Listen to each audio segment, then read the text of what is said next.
Go live now. Bismillah. Thank you very much.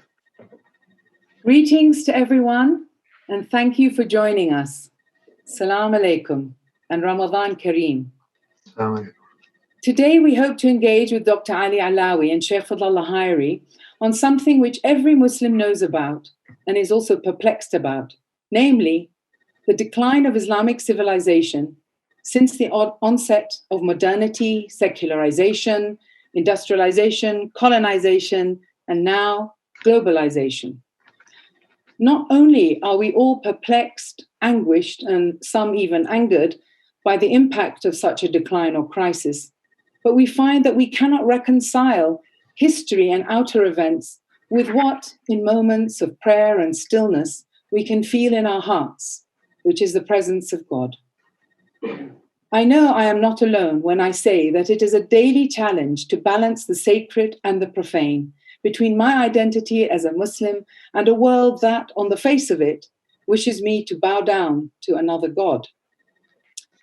I'm going to start today with author and scholar Dr. Ali Allawi to set the foundation of our discussion, and then turn to Shaykh Fadhlalla Haeri, spiritual master of living Sufism, for his insight into the way to liberate ourselves from this confusion.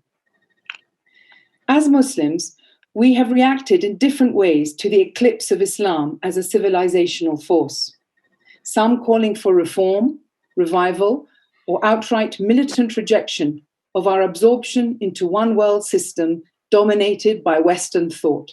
I'm using Western thought as a shorthand for a whole way of thinking and understanding the place of humanity in creation, which has removed from the center God or the sense of the sacred. Since the fall of communism, Islam and Muslims have provided the role of the other, against which the West defines itself. In the global discourse, Islam has been reduced to political, militant Islam, which is at variance with the day-to-day experience of the majority of Muslims. But equally, in Muslim majority countries, the intersections between religions and politics are fraught with competing interests that cloud our ability to make sense of what is really going on. For a start, what Islam are we talking about? Is there one authentic, unequivocal voice that speaks for Islam? What about the universalist claims of Islam? Surely, if we live according to the guidance in the Quran and the Prophet's example, we would have been able to sustain a vibrant civilization that was recognizably Islamic, reflecting workable justice, equity, and equality in our societies. Yet, that has not been the case. In his book on the crisis of Islamic civilization, Dr. Ali Allawi examines in detail and contextualizes the critical disjunctions in history that led to the final seal on the Islamic Empire by the fall of the Ottoman Caliphate in 1924. The paradoxes of recent history, as he points out, have not spared Islam. He makes important distinctions between the private individual practice of the tenets of faith, its resurgence even, and the eclipse of Islamic civilization, and what it is that he believes Muslims need to pay attention to in order to revitalize it.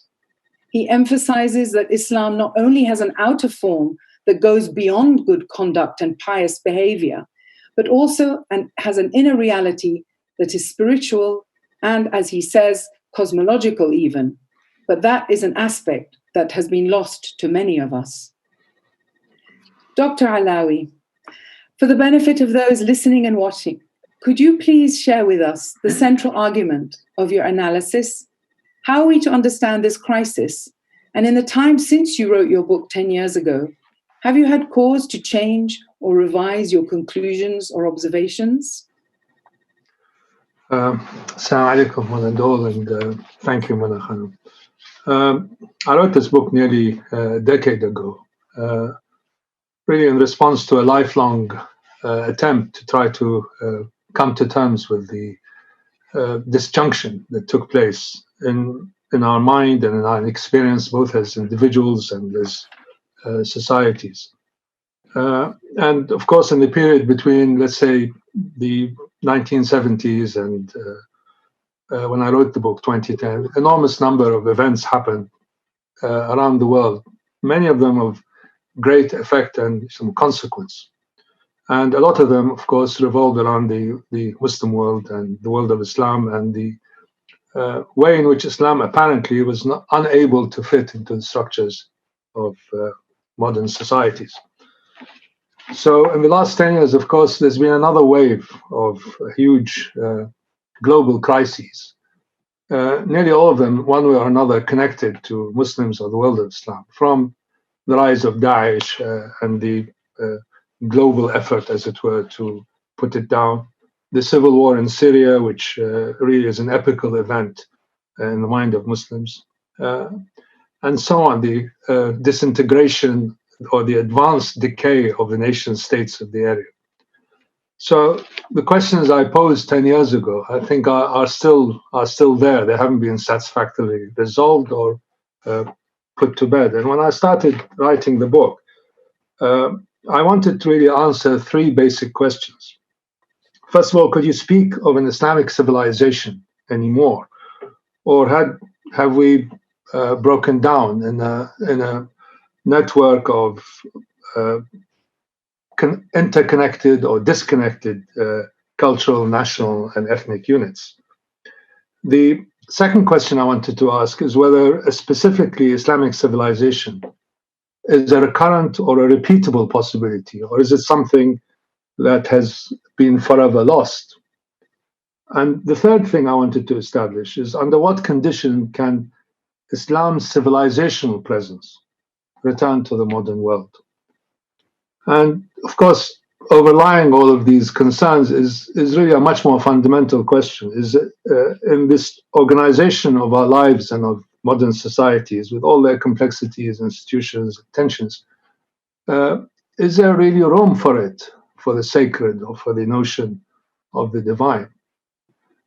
And I think these questions are still there, out there, unanswered. And in the last 10 years, I think they've become far more acute. I'm looking at my book. I'm not saying that it was, prescient in some of the things that it tried to forecast or project into the future, but rather the issues are still there, and it's a tension between the inner quest for the divine, the inner quest for recognizing the absolute and the messenger of the absolute, the soul in oneself, and how is this expressed in the outer forms, in the dynamic forms in which we live out our lives? Because we certainly don't live our lives out as individual solitary units on a desert island. We have to interact and engage, and out of this comes a whole panoply of institutions, structures, relationships that govern our lives.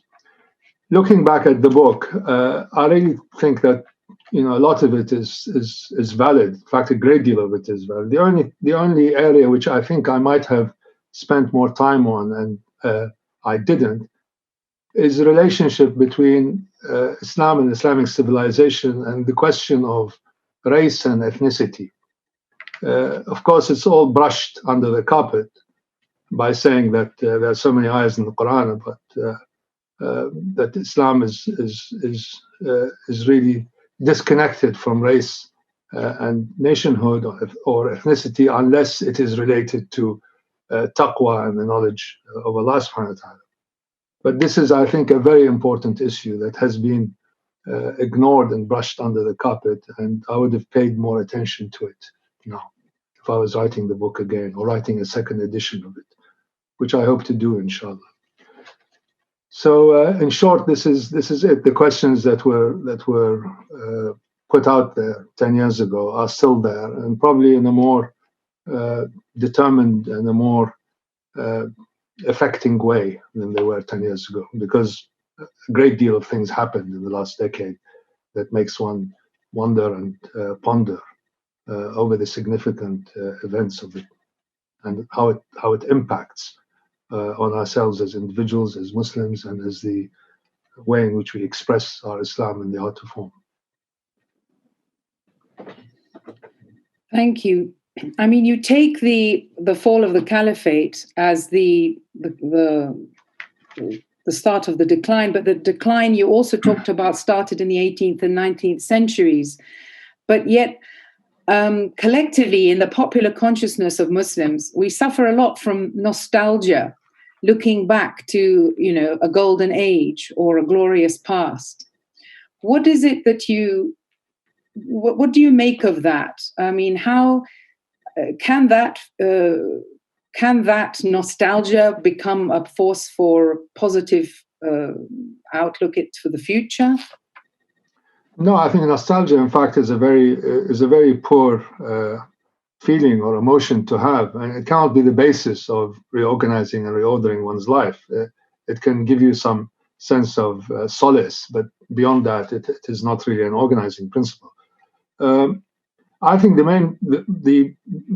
it's not the clash of civilizations or the fall of the caliphate or whatnot. It's just a certain way of conceiving the world and a certain way of conceiving our role in that world and of our understanding as to how the sense of the divine allows us to interact and to deal with this world.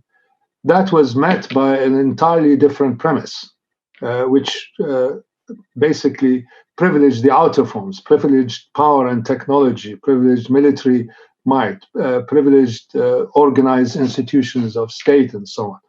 And this power overwhelmed the Muslim world. And if you look at the map of the Muslim world, within 100 years, you had 90% of Muslims were now living under one form or another of under imperial rule, governed by civilizational principles that are completely at odds with the inner conditions of the Muslims, and certainly at odds with the outer forms. So there was, for a time, this dislocation in people's engagement with this reality, this outer reality, tended to overwhelm their inner certainty. So you had a period of perplexity and anxiety as to how to deal with the huge discrepancy between what we purport to be our better way of dealing with the world and the realities of disempowerment, powerlessness, and marginality. And this led to a period when we tried to, our thinkers and leaders and so on, tried to mimic the conditions that gave rise to Western civilization, and we developed a kind of apologia for Islam in this context. Of course, the whole thing failed and collapsed because the underlying principles of Western or of modern technological society, techno-usurious society, if you want to call it that, are fundamentally at odds with the underlying premises of Islam, and certainly at odds with the way in which Islamic institutions were supposed to have been designed. Now, of course, the way in which these institutions unfolded over time since the Prophet ﷺ's time into the modern era is not necessarily a perfection. On the contrary, it was riven with all kinds of issues and problems and so on. But the inner space of Muslims was not attacked as such by the outer forms of power. This was not possible in the modern world because the modern world does not allow the individual, or did not allow the individual, the space to continue to live and to exist as an entity that's disconnected from an outer reality that is opposed to it. So this is, I think, is what created the psychological schizophrenia to some extent. And then you had the whole after effects of that, what I call the counter revolt of Islam, the reaction to this powerlessness that emerged into the world in the 1970s and reached its apogee in the Islamic Revolution in Iran, and also the rise of militant so-called fundamentalist political movements. But this is on the outer aspect. The inner world in which Muslims live came under a far more serious assault because it changed the order of consciousness and moved the sense of the sacred from the heart of Islamic consciousness to its periphery. And in time, it began to be supplanted by this yearning for the outer forms. So in some ways, the forms in which Islam is supposed to be exercised began to overwhelm the sense of the divine, of the sacred in individual Muslims. And in time, again, this led to the near identification of what it means to be a Muslim with rituals and the rules of Sharia, basically ignoring and limiting the sense of that the blueprint of existence, as it were, is embedded in the individual. And if you allow yourself to be distanced from it, or to use the word veiled from it, you are unlikely to be able to express it in an outer form that gives you not only stability and solace and perspective, but gives you also the basis for a good life. Thank you for that really coherent explanation of how we've, for us as Muslims, it's all become reduced to the outer, to the Shari aspect. I think that the loss of the centrality of spirituality in our Islamic consciousness is something that we're all suffering from. So I'd like to bring Shaykh Fadhlalla in here at this point. And if I could spend a little bit of time just introducing Shaykh Fadhlalla for those of our participants here who don't know of him very well. Shaykh Fadhlalla, you emerged from a Middle East that was rapidly modernizing and secularizing, inspired by the promise of progress and scientific materialism. Yet the Islamic Revolution in Iran and the rise of the Taliban in Afghanistan arguably helped propel a resurgence in Islamic consciousness among Muslims all over the world. But in spite of that, as we see and know, and as Dr. Allawi has argued, Islam as an alternate civilization to the current one dominating the world is close to destruction. You have spent more than half of your life teaching and writing about Islam, what it means, emphasizing the inner meanings of the outer form of Islam, and showing how the human project is ultimately a fulfillment of the primordial covenant, recognizing and affirming that everything visible and invisible is under the governance of Allah subhanahu wa ta'ala, and that there is a seamless connection between the inner and the outer, and that we're all journeying willingly or unwillingly towards a higher consciousness.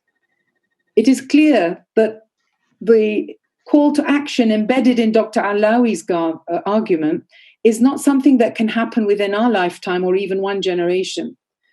So I would like to ask you, what is it that you think we can focus on, not only to save ourselves, but also to contribute to the presence of the light of Islam for the benefit of the whole world? Shaykh Fadhlalla? Yes. If I can't understand the world or the cosmology of my own universe as a being, as a human being, then I have no really any justification to think of the outer world or the bigger world or the universe or the cosmos.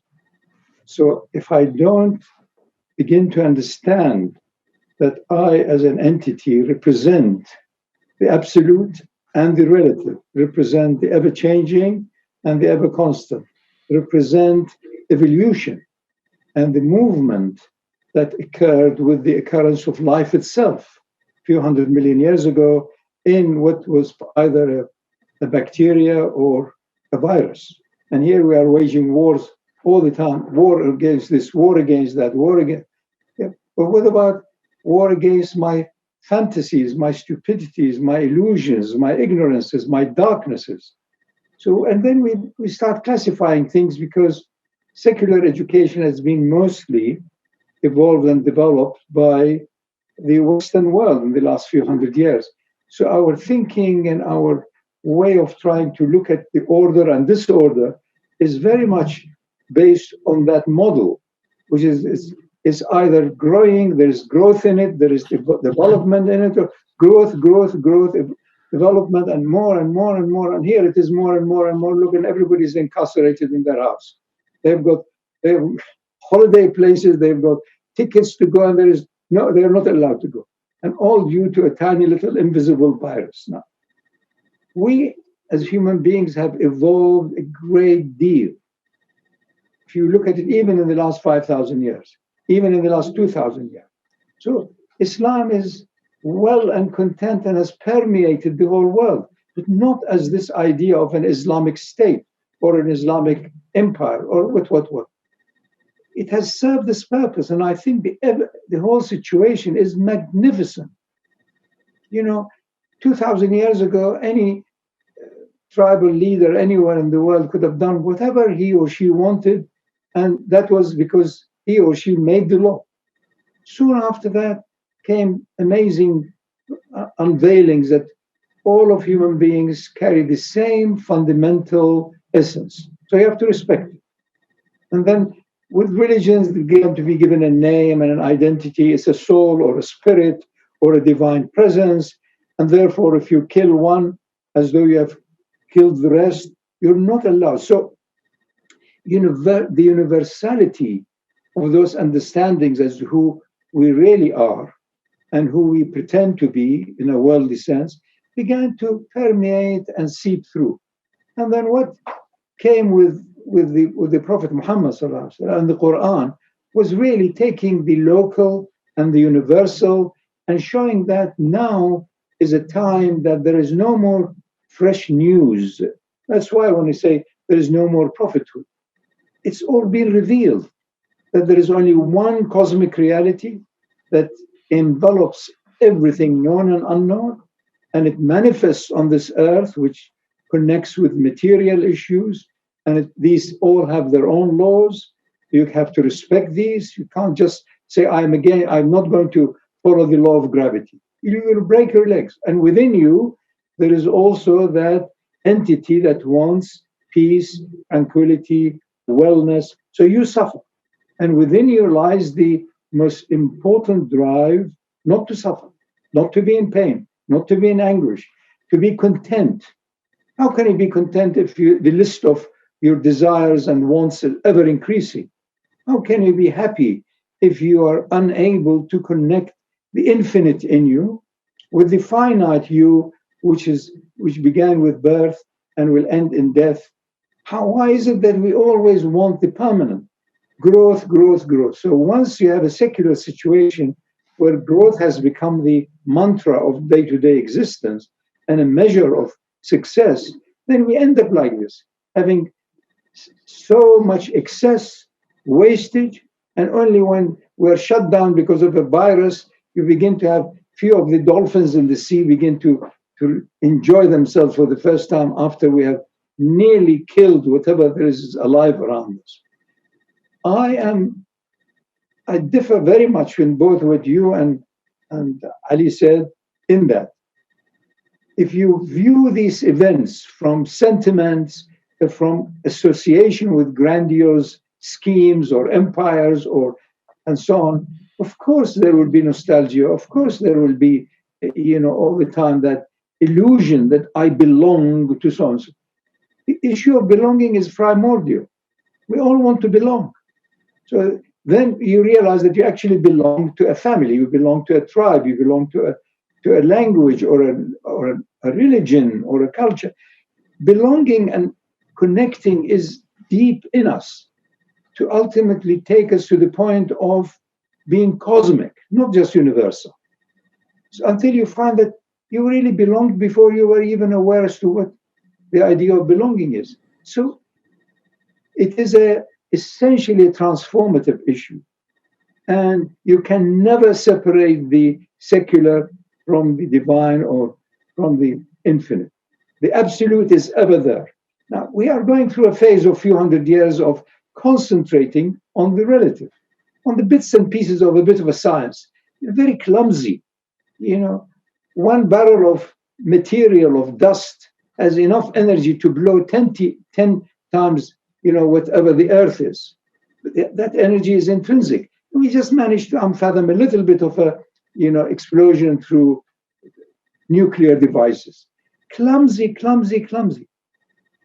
I am delighted to hear so many scientists, more and more, coming to points that are truly spiritual. I won't say Islamic, I can say Quranic. Because Islam became part of religions, part of cultures, part of warfare, part of growth, part of competition. Go back to its origin. The origin is that you are here because of that reality who permeates here, there, everywhere, and yet you can't catch it anywhere. And the name was given to it Allah, or God, or the divine. So that is the message.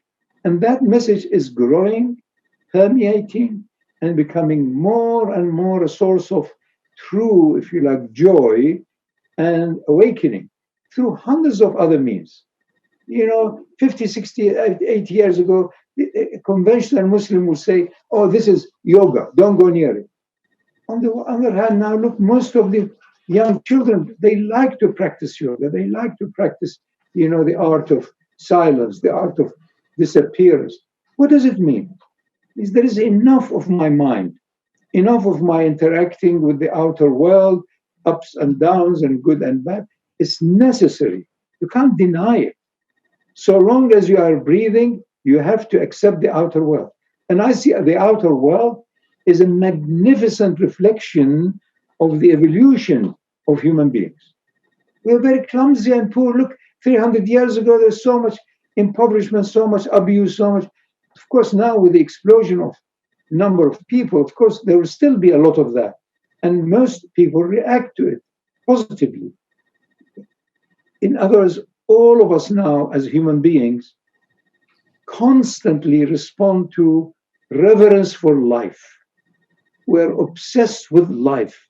There is famine somewhere else. Donate, because each one of us is totally engulfed by this amazing cosmic power of life. We are the same. In what is really beyond mind, reason, biography, we are the same. In what appears outwardly is different. The cooking in South Korea is different than from the Eskimos. So once you realize that you are two, you are a being which emerged for a few 100 million years, became more and more and more complex, developed this amazing, magnificent system of neurons anchored by the brain, but we call it the mind, which is more than that. And the mind connects the earth with its heavenly side, with its universal, if you like, spiritual side. So you are in balance. I can't deny my body. I can't deny my thoughts. I cannot deny my love for contentment, tranquility, goodness, and balance. And at the point of being able to care for what is visible through my senses and what is invisible, which is magnificently beyond the ability to measure. This is who we are. We're work in progress.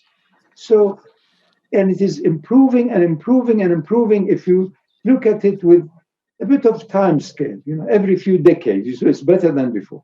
But equally, you see there is a lot more to be done.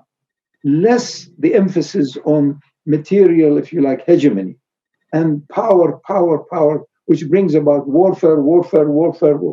Our language in the West now is very much that of a warfare.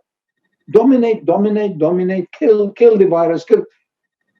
Whereas life is in every imaginable form and many more. So you're restricted. You have to respect that you will care for your life. What about the neighbor? What about the rest? What about the ant? I think human beings have emerged to a point where the fundamental issues of the Quran and Islam has permeated everywhere. And I think this is magnificent, rather than a state which tries to say, this is us and this is the only language, and if you don't accept it, you're out. And it's wonderful. You're allowed now to climb the ladder of consciousness yourself, according to how you find that ladder useful. Because all of us are driven towards the ultimate power. And ultimate power has ultimate knowledge. And all of that is based on consciousness. So we all want to be more conscious, more conscious, not more and more have properties. Now, so many people have got wonderful holiday resorts and so on, and they can't go anywhere. Isn't that magnificent? So it is Where can you have a situation or a wealth that can never diminish other than in your own heart, other than your own soul or spirit? But you can't deny the secular part. You can't deny, if you like, outer, visible physics, chemistry. This is what the Muslims have failed in because they were initially individualistic. Few Bedouins walking around, scavenging for some life, and a bit of minor trade, maybe 500,000 at 1 million at most. Then suddenly this message came loud and clear that you are actually divine. And you have a responsibility here as a viceroy, as a representative, as a steward of the divine. So be careful. You have no authority independent of what you are dependent upon. And you're dependent upon life. So watch out. You can't take it in your hand. And so initially it had amazing potency. It exploded. And then every now and then a city or a town or a culture or a people had to be completely left, and in a new place it came up and up. So if you look at it about 1,000 years ago, it was an amazing contribution to the whole world. Respect for other human beings, respect for life, modesty, and inner also sublime dignity and contentment, without denying the outer pleasures and the joys of the gardens, of the plants, of the fruits. You are both earthly, heavenly. The heavenly continues after your death. And then comes the issue of what is death? Everyone is scared of the unknown. Everyone is frightened of this thing called death. So most people, as they get older, they become more and more, if you like, dismissive. They don't want to talk about it because it's the most inevitable thing. Until such time you know your life is not separate from perpetual divine life. Then death becomes the most natural transit into the infinite boundlessness, because that is where we suffer from. Boundaries, limitations, and the limitation of time and space. And that is why most intelligent young people take on to extreme sports. We want to see how far we can push the limits. Your soul is boundless. You don't need to push the limit of your body or you break your arm. Fine, even if you do that, you'll learn something. The key to Islam is the fundamentals that have been revealed and lived by many people throughout the ages in different ways. Some of them are in more, if you like, abundance and more influence. Look at the small little enclaves of Muslims in southern Arabia, Hadramaut, elsewhere. Their effect and their influence about this roadmap or this path or this blueprint is immense and continues. But the old ways of Sufis who were really trying to show that Islam is more to do with the unseen, of the unknown, of worship, transformation, and then became, nowadays, is almost redundant. You can do it anywhere. Islam has served a magnificent purpose that you are allowed to have your transcendence, your practice, whatever. If it doesn't upset your neighbor because you're making too much noise, you can do it anywhere in the world. So isn't that progress? Isn't that success of Islam? But you call civilization accompanied by grandeur, the big influence. It was, if you look at 1700, the Ottoman Empire was almost as powerful as anything else, if not more. But we did not care enough for outer education, respect for individuals who are inventive. What happened to Ibn Sina? What dies with the person? We did not encourage the individuals also to excel and to have their name remaining. No, there's no name, no cemeteries, nothing to be left now. Only Allah remains. Allah, that's His business. My business also is to acknowledge goodness, which reduce suffering, which reduce anguish. We've been out of balance. And now I think the balance is restoring itself without it being incumbent with also state issues and power issues and all. No, it's wonderful. Muslims are everywhere. Many of them are well-meaning, decent, have inherited some good qualities in their conduct, and some of them have negated it and are also in misconduct. But it's to do with your behavior.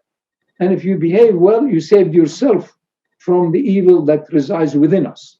And if you are aware and accountable more and more, then you live in this world joyfully.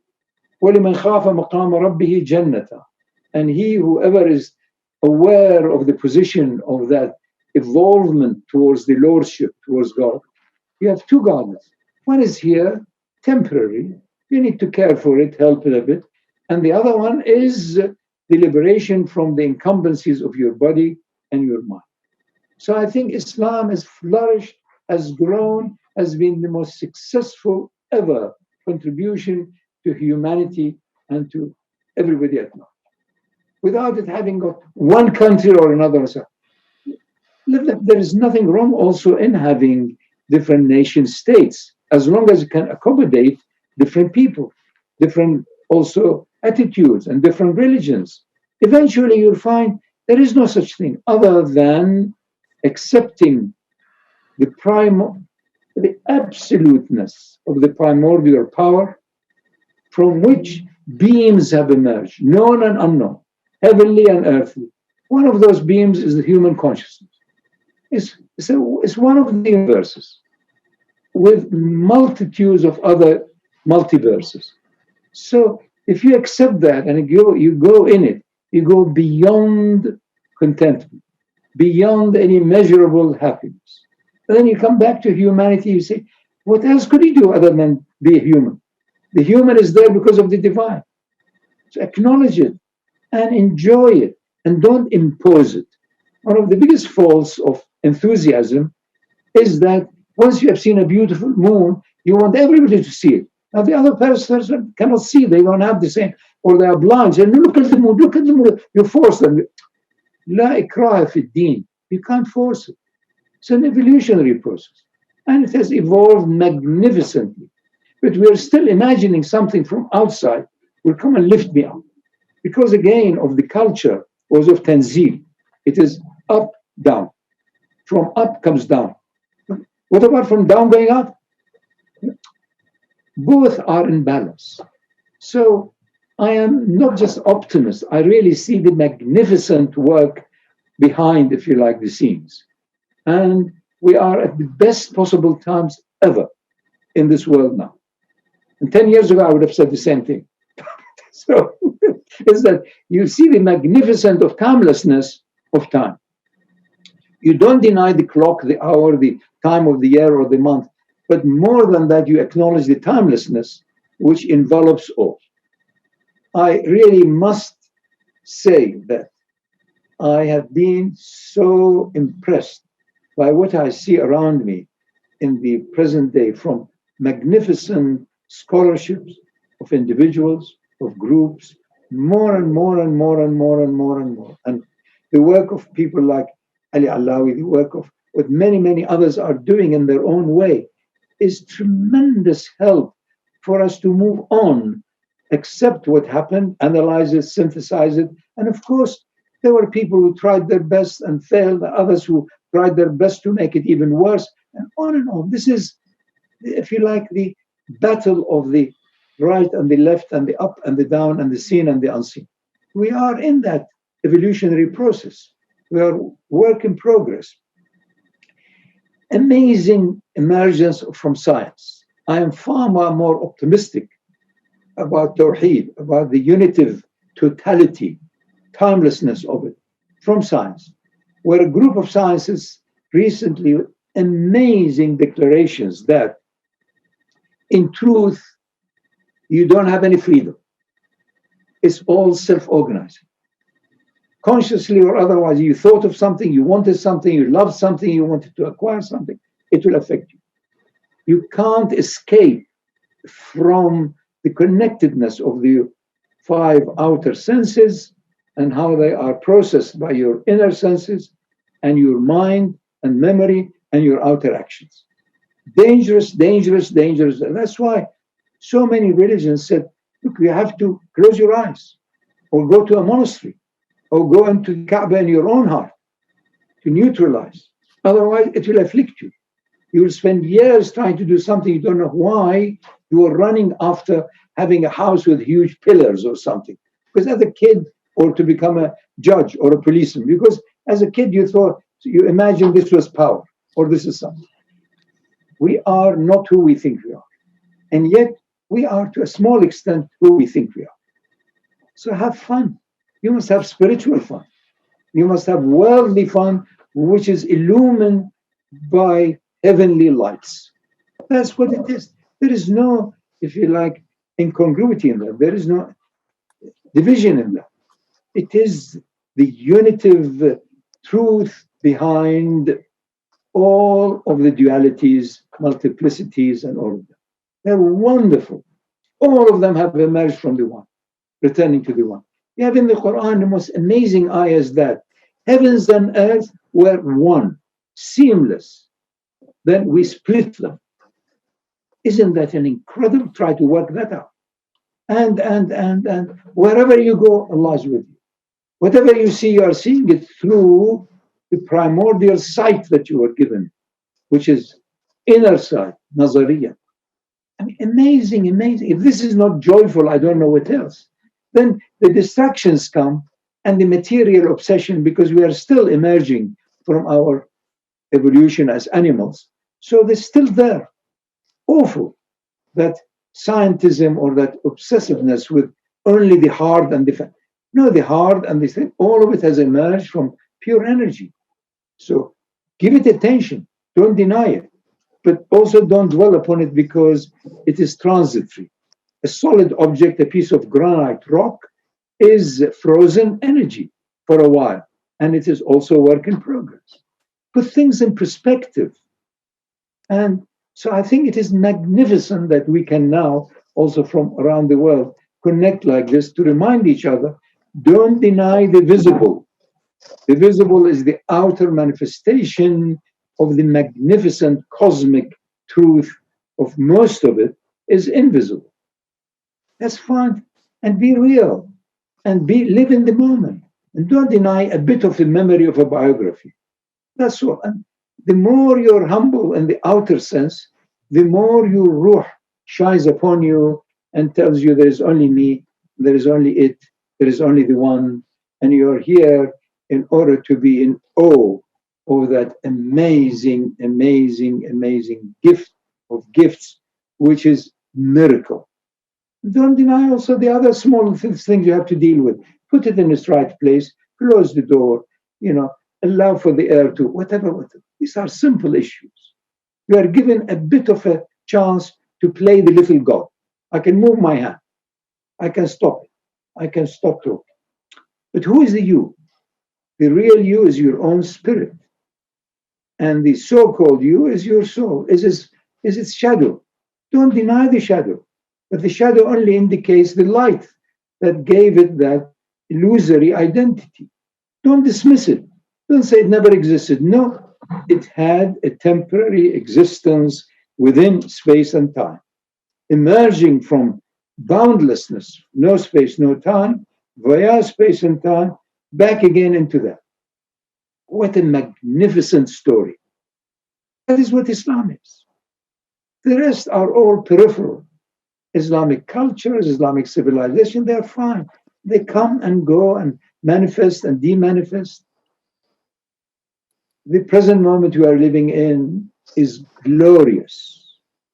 And people have been, can you imagine 20, 30 years ago, if you told people, no matter how much you're earning, is not enough because you need also a nice home somewhere in Cuchubamba or whatever. And then eventually you have it all and you can't go and enjoy it. I mean, isn't that magnificent? Enforced khalwa. A bit of time, sit back. And suddenly you find, my God, who is this person I'm living in? She says she is your wife. Oh my God, what have I done? And bum, bum, bum, bum. And of course, divorce rates increase. So legal thing. Smile at it. You, I, he, and she are a cosmic reality having undertaken a false identity, has gone into, if you like, a global, if you like, fancy dress party. That's all what it is. Fancy dress party. Let me change my shirt. Let me change my this. And you end up enslaved by material things. And when there is a shutdown like this now, go to your room and see how many shoes do you have? How often can you wear them? They will be enough for another 10 lifetimes. Really, we are fools. But what allows that foolishness is divine light. So respect the fool also. Even the fools. You never know. The fool may say something that's more wise than the most wise of so-called theologians. Times have moved. We needed these people. We needed uniformity. We needed everybody should stay together. And it has now moved into you as an individual are not separate from all of the rest, whatever is alive. And all of the rest that is alive that we don't know it. That's all it is. I'm grateful to all of you, especially to the ones in front of me, and Muna's wonderful gift to be able to enable us to share that which is in every heart, in every cell, in every living entity.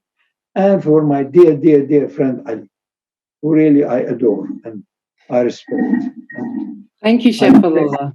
I pray that we are constantly unifying on the infinitude of boundless oneness, and yet also enjoying each other on the manifested differences and dualities. So there are different foods, different cultures, different clothes. It's wonderful.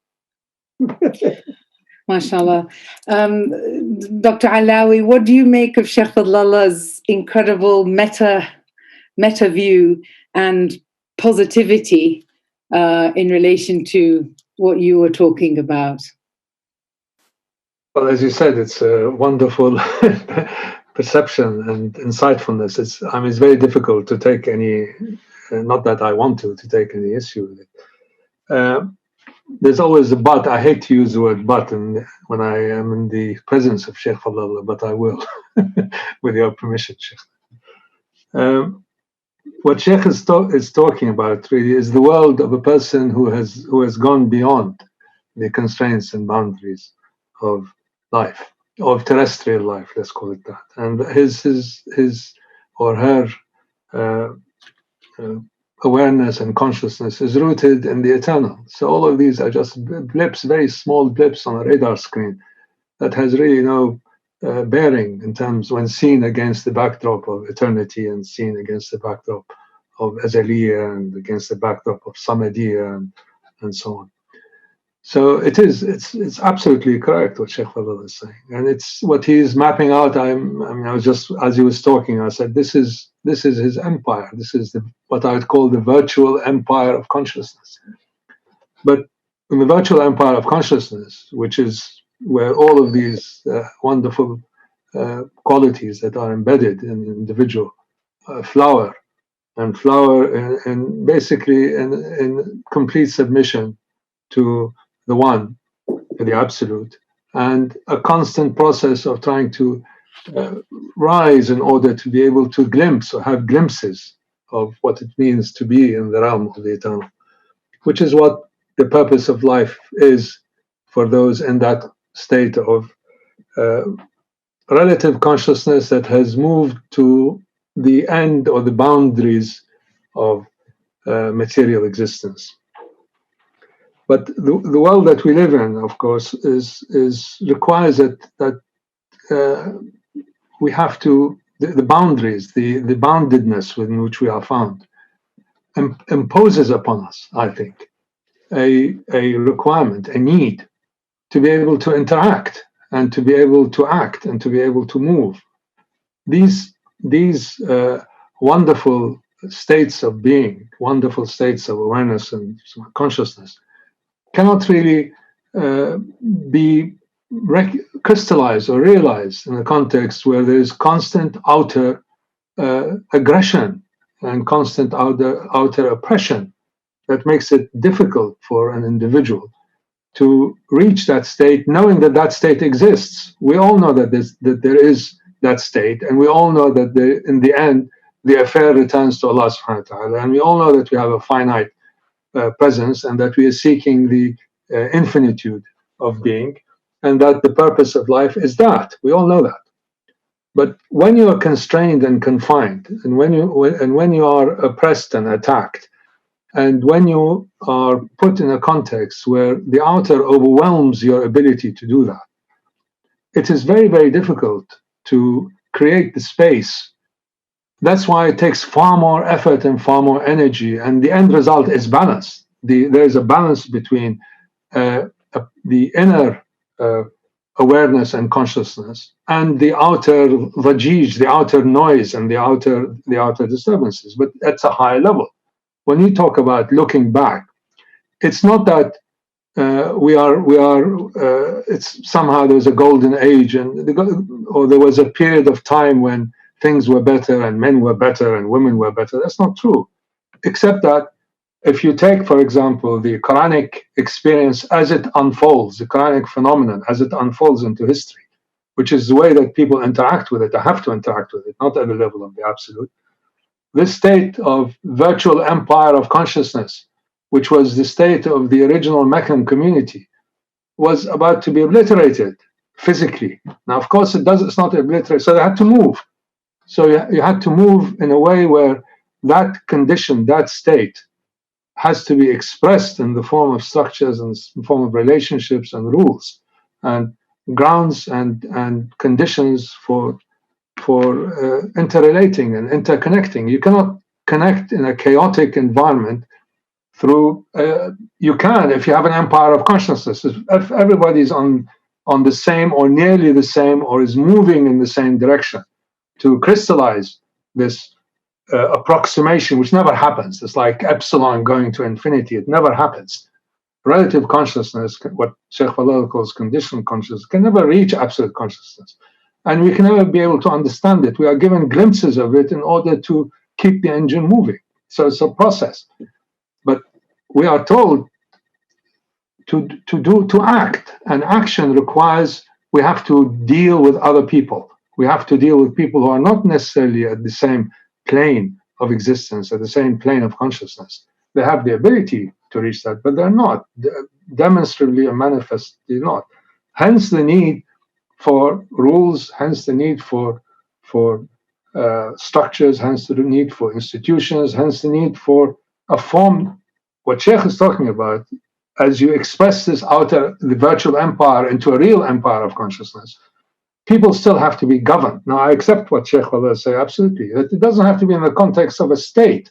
That's where I think the failure of imagination of Muslims is that we try to reconstruct the past in order to create what we think are institutions and structures and rules and forms that are more conducive to us. In reality, what we have to do is to break loose of all of these things, including forms that we take for granted, the forms of state, the forms of schools, the forms of justice, the forms of anything that requires interconnectedness and interrelationship. This is where the creative, the impulse of al-Khaliq, al-Bari, al-Musawwar, the fashioner comes into play. Once this empire, the virtual empire of consciousness, tries to express itself in order to protect itself, then this is where the need for creativity and insight and knowledge comes into play.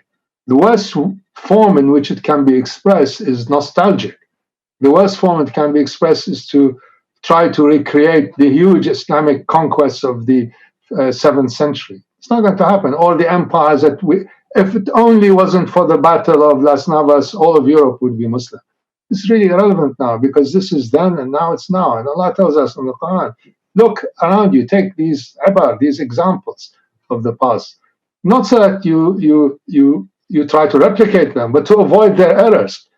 What we must do, I think, if you want to have a space within our terrestrial life in which these attributes and qualities that we know that we have are able to express themselves and are not in constant fear of being physically attacked or obliterated or marginalized or ruined, which is what the postmodern world does, then we have to think really creatively. We have to think in terms of what does this mean?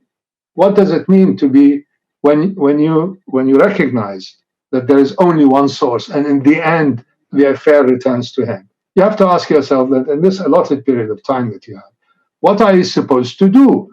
Now, Allah subhanahu wa ta'ala says, you have to be in constant prayer, but you also have to be in action.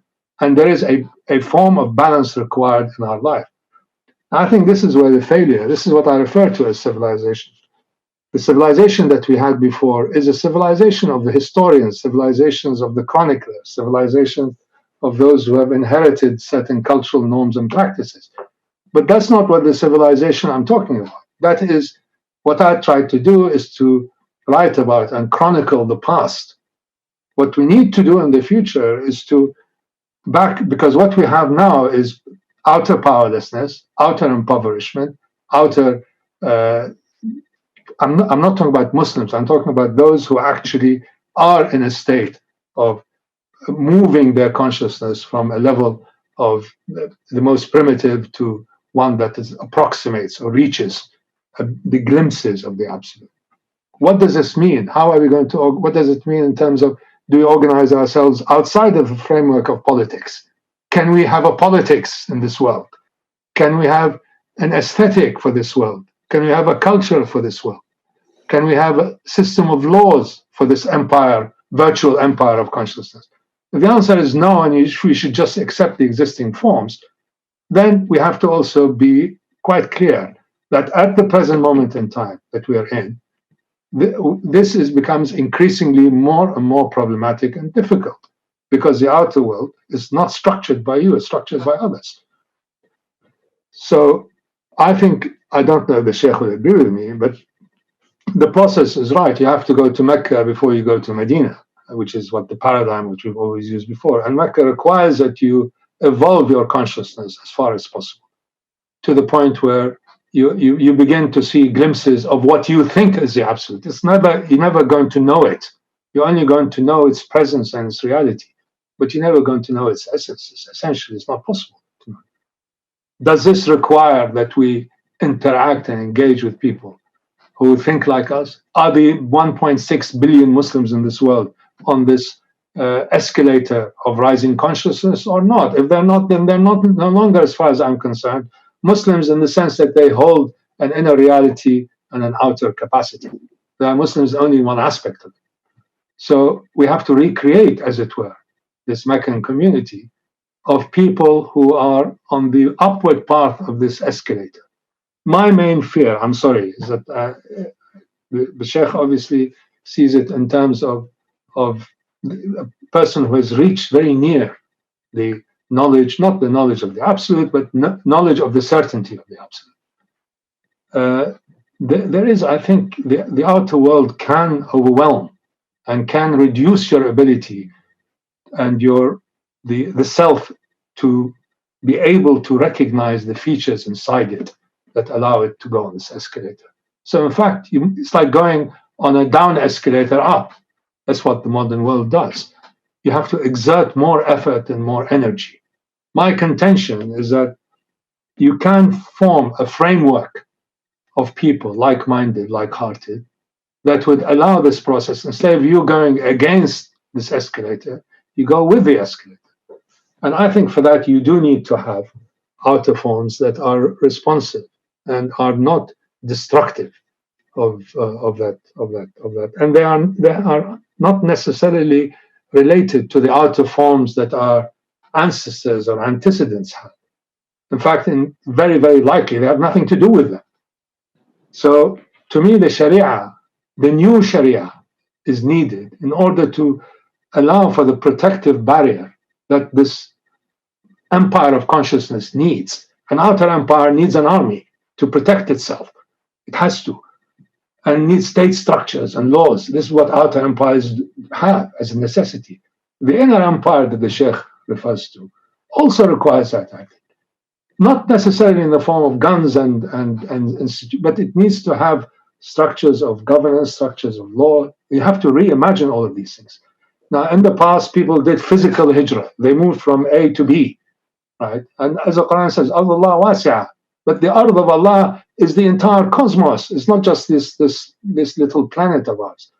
So if we do a virtual migration, it's not only a migration inwards, which is necessary to to be on the same tenor as the upward going escalator. But it needs to be a migration of others, a collective migration, and something, there has to be some order to it. Otherwise, it will be just each one operating in his own little sphere, and thinking that that sphere of his or hers is in fact the entirety of being. It's not. Being is the bringing together and the separation of one into the multitude into one. That process requires us to be active in it, I believe. Now, I've spent most of my life trying to, and I've abandoned many things that are now manifestly wrong. The idea, for example, of the Islamic State is wrong, the way it has been expressed, because it's connected to forms and structures that no longer have any validity. However, we do need to have some kind of answer, a response to the nation state. We have to have that, because most of our lives, we cannot function without documents. Nobody can function without documents. Nobody can function without some kind of number in a state structure. If you're not well off in the Western world, you need to have some national insurance number and God knows what else in order for you to live in that state. So if our virtual state is not that kind of state, then people will have to start thinking, what does this virtual hijra imply in terms of creating forms that allow for this interconnectedness? And this has been an attempt. I mean, we have tried, and I think in many ways the community around Shaykh Fadhlalla is its inner core, supposedly, and amongst other people too. But it always begins to disconnect because of the outer pressures of the structures of a world not designed by you and not designed by those who are on this upward path of consciousness. It makes it very difficult. So I think we have to really redouble our efforts, really, to think and act outside of this box, to reimagine what this interconnectedness means, and then to give it legitimacy, and then to defend it. So inshallah, this will be Sheikh's support, will be the next book on this subject. How, when... Shaykh Fadhlalla, is it all of possible our effort will be, all of our human effort will be minor to that, which is part of the divine orchestration of Inna Allah Balighun Amra. It will come in the form of all kinds of what we may term as natural disasters or virus disasters or whatever. There is a purpose in this movement within space and time. And what Ali was saying was very important in the sense that we have to recalibrate, in a sense. We have to measure. And that is very simple. It isn't that I am moving upward in scale of consciousness. That's not my business. My business is that I want to have constant access to a state in me that gives me tranquility, well-beingness, health, goodness, and all of the other what we call positive, if you like, cheerful dispositions. Now, all what I need is to watch my lower tendencies. That's all. I don't need to all the time think, am I acquiring, am I moving higher in the scale of spiritual things? It's not my business. And a lot of these terms for people who are in the Sufi movement, or am I higher in my spiritual state or station, not relevant. How often are you falling into your own inner shaitan by, falling into your state of anger or insecurity or whatever? Watch that. Watch the lower, the higher is already there. And you are both between the infinite heavens and the finite earth. And what Ali emphasized is vital. We are given this little opportunity to play as little gods in our home, in our... So you have to maintain law and order and fail and admit the failure. And again, ask for forgiveness, humbleness. It's part of it. You can't escape it. No one can escape it. As long as anybody is breathing within this body, whatever, I have to constantly also make sure that my health, my this, my rest is correct, in balance. So being in this world, you have no option other than being in this gymnasium of learning balance. Not good enough, because that's why there is more and more, if you like, drug addiction, more and more all kinds of other, because you want to get out of the limitations of your body and mind, because your soul is the real you and it is boundless. Whatever we are doing, we are mimicking the soul. So it doesn't take much. All what it takes is watchfulness about the lower tendencies. Give it what it takes. Each one of us is a carrier of a zoo, which has emerged over millions of years. So feed the animal, give him to him, and then lock him up. So until such time, more and more and more and more, you find your real attention and your real guidance and real connection is with your own soul. So you don't even talk anymore about all kinds of religious matters and so on. Going back again to the Muslim situation, 400 or 500 years ago, what Sharia provided was something magnificent at that time. It was ahead of its time. But now most of the countries in the world and most human rights issues cover a lot of the aspects that Sharia tried to do. So it's progress in the higher sense. But equally, it's accompanied by downside of, excessive, if you like, attention towards the material, the outer, and all of that. It's ugly. And these values will change. I remember 40 odd years ago, 50 years ago, if you were anybody in the West, you would have bought a fur coat for your wife. Within 20 years of that I remember, the fur coat became anathema. If your wife was wearing a fur coat in a first world airport, people will be pointing out you're shameful. Same thing will happen also. This ostentatiousness, excessive wastefulness, it will come to it. 10-course meals and what. We're heading towards that. It's moving very fast towards people beginning to wake up. What matters most for your inner contentment, joyfulness, that is not dependent on a place or a drink or a being. It's self-dependent. The urge for parents, they like their children to be educated, so they also earn their own keep, so it's self-dependent. You are soul-dependent. The sooner you realize that, the more you find yourself, there is no more climbing up the ladder of, consciousness. No, it's already there. I was somewhere else. That is the only difference. You have to laugh at yourself. You have to really see the humor in it all. And spiritual humor is key for you to be able to hold on to the spiritual ladder, so to speak. There is no ladder, there is no bladder. All of these are different things for implying basic faculties that give you that composition of your own universe. So you're given the ultimate of the ultimates. Treasure it. How? By not being wayward, by being still, by being in the moment, by losing time, by losing your identity. You never lose the issue that you need law and order and safety and security in this world. No, they are essential. But it does become the only issue. If it becomes the only issue, then you have lost the original issue. You become a tissue. It doesn't work. So it's the most wonderful time we are living in, and I am the most beneficiary, and I cannot even express my gratitude. Thank you. Salam. Thank you, Shaykh Fadhlalla.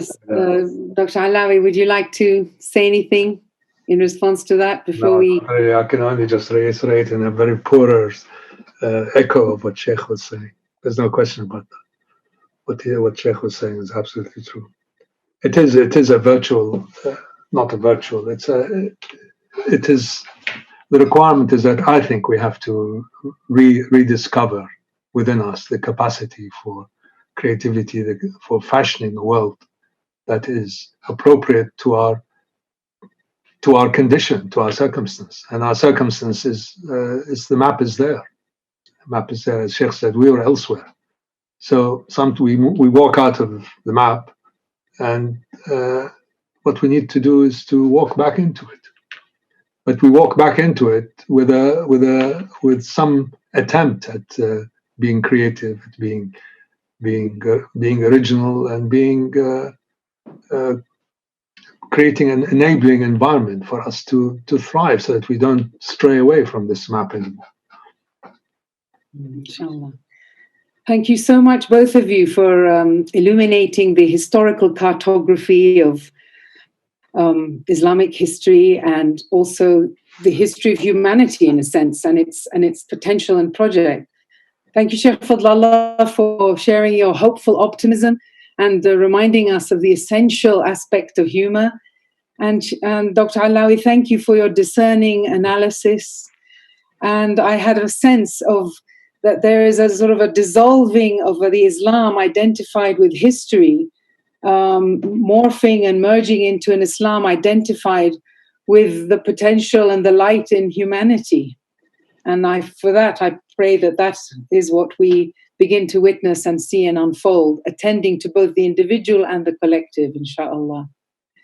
Thank you both so much for sharing your time and wisdom with us all. Thank you. Bless you all. There is only truth.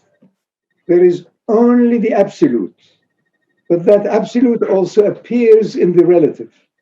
And the relative, which becomes sentient like us, has a duty, urgent duty, to realize that it is there by virtue of the grace of the absolute, without denying the relative. Pay attention to the relative, but mustn't be all occupied. Do a bit of this, clean yourself, wash, be honest, be generous, be helpful, enjoy it. But it's all by virtue of the grace of the absolute. That is the message of the Quran. Bismillah. Bismillah. Assalamu alaikum wa rahmatullahi wa barakatuh. Thank you. Thank you, thank you. Thank you, thank you, Manakha. Thank you. Thank you, Shaykhna. Thank you. I thank you both. I love you and I love people like you. And I know it is on the increase. All what it takes is honesty.